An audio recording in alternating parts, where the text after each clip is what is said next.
Bonjour tout le monde.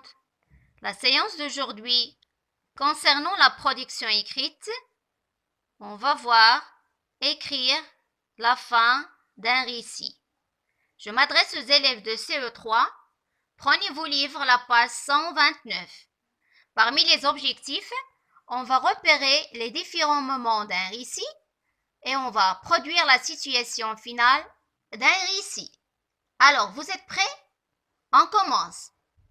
Souvenez-vous, chers élèves, de ce que j'ai mentionné pendant les 2 leçons précédentes concernant le début et la suite d'un récit. Donc, on savait que chaque histoire ou chaque récit se compose de 3 parties.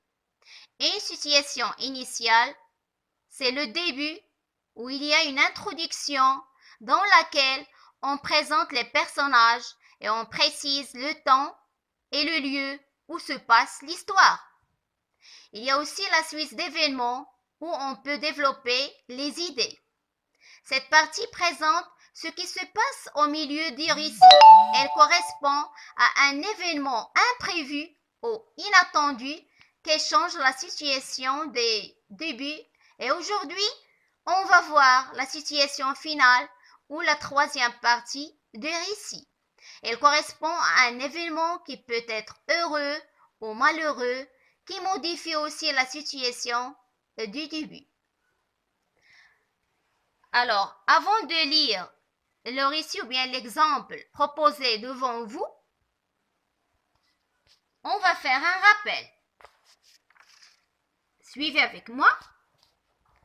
Alors, la première séance qui est consacrée au début d'un récit, on a vu que Karukira habitait dans une île et qu'il est un pêcheur et qu'il part chaque jour sur son bateau pour pêcher. Et lorsqu'un soir où il n'avait rien pêché, il a rencontré un groupe de fées.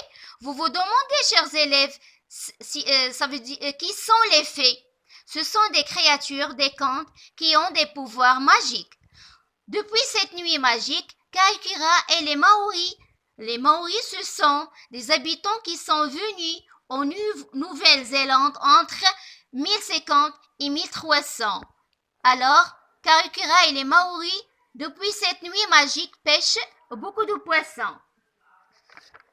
Passons maintenant au récit proposé dans le texte. Suivez avec moi. Je vais vous lire ce récit. Karukira se réveilla au premier rayon du soleil. Les fées étaient parties, mais il avait laissé leur curieux tissu à trous. Karukira emporta le filet des fées chez lui et apprit à s'en servir. Depuis cette nuit magique, les Maoris pêchent beaucoup de poissons et mangent chaque jour à leur faim. Passons maintenant aux questions de compréhension. La première question. Quand se passe cette scène? La scène se passe à l'aube au lever du soleil. Deuxième question.